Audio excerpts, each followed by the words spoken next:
wabarakatuh. Saya Elo Intan Rustarina dengan NIM 2003211000065. Pada video kali ini saya akan membahas mengenai permasalahan, kebijakan, solusi, dan perbandingan permasalahan di negara lain, meliputi 3 komoditas, yaitu padi, jagung, dan ikan air laut. Tonton video ini sampai selesai ya. Kesalahan komoditas padi di Indonesia. Perubahan iklim dan serangan organisme pengganggu tumbuhan atau OPT. Perubahan iklim berdampak pada perubahan musim dan curah hujan yang berpengaruh pada pola tanam dan serangan OPT.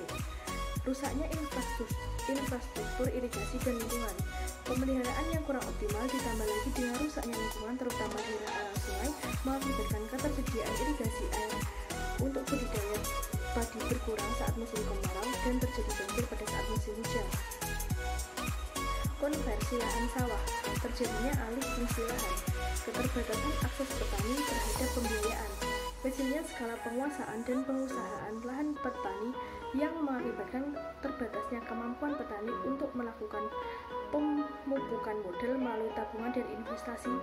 Petani lebih memilih rentenir yang menyediakan modal dengan cepat walaupun dengan tingkat bunga yang lebih tinggi dibandingkan dengan lembaga keuangan syariah. Kompetisi antar komoditas.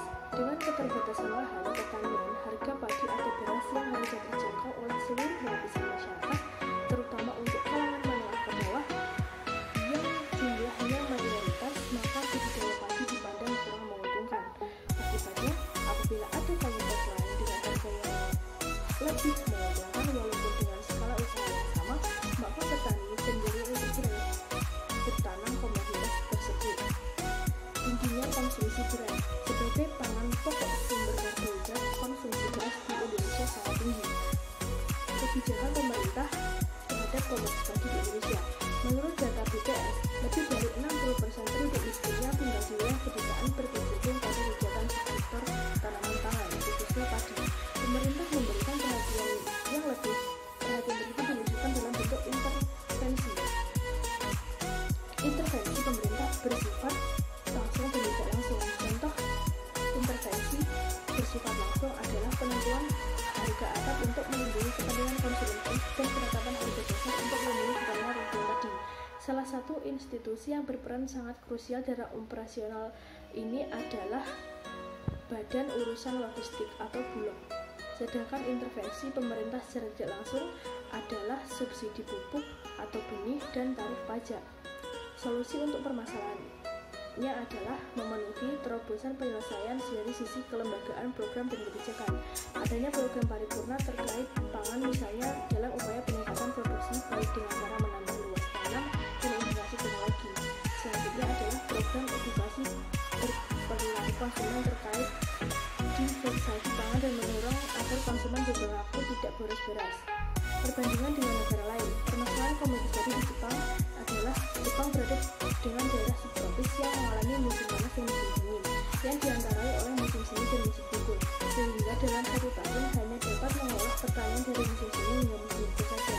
Melihat keadaan tersebut, Jepang hanya memungkinkan untuk menanam padi sekali setahun, atau juga dapat menanam tanaman hortikultural sekali setahun. Hal ini akan menghadapi musim dingin dan dapat merusak pertanian.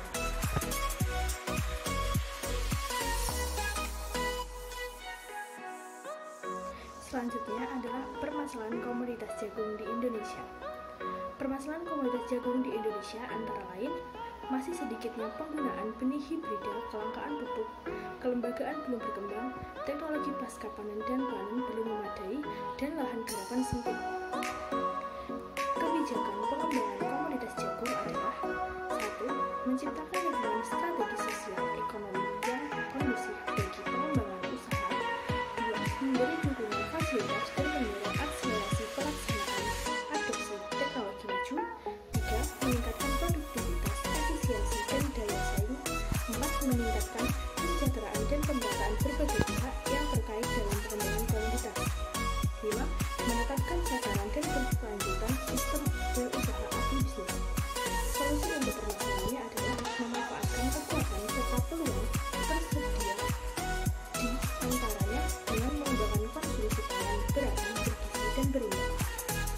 Perbandingan permasalahan komoditas jagung di Indonesia dan di luar negeri adalah di negara Cina. Cina kekurangan dalam hal produksi jagung sehingga mengimpor jagung dari negara lain untuk memenuhi kebutuhan pakan ternak, pemanis, dan industri padi.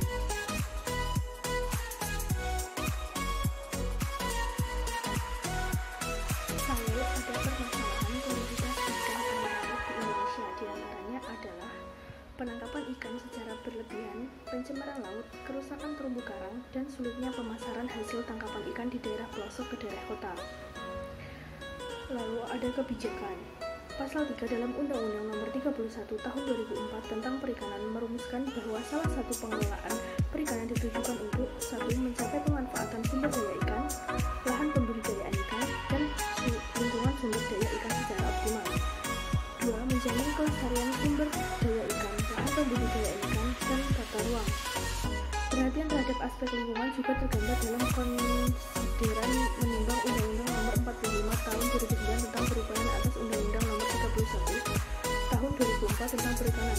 Namun kebijakan dan program Kementerian Kelautan dan Perikanan lebih banyak terfokus pada peningkatan produksi dan peningkatan nilai tambah komoditas perikanan. Solusi yang dapat dilakukan adalah dengan mengawasi penangkapan ikan agar tidak terjadi penangkapan secara berlebihan, menjaga kebersihan laut dan terumbu karang, dan memberi prasarana yang menunjang untuk membantu pemasaran. Permasalahan komoditas ikan air laut di negara Laos. Laos adalah sebuah negara tanpa laut yang dibandingkan dengan Indonesia. Laos bahkan tidak dapat menangkap ikan laut. Untuk memenuhi kebutuhannya, negara Laos mengimpor ikan dari negara terdekat. Sekian sedikit penjelasan saya mengenai 3 komoditas, padi, jagung, dan ikan air laut. Apabila ada kurang lebihnya, saya mohon maaf. Wassalamualaikum warahmatullahi wabarakatuh.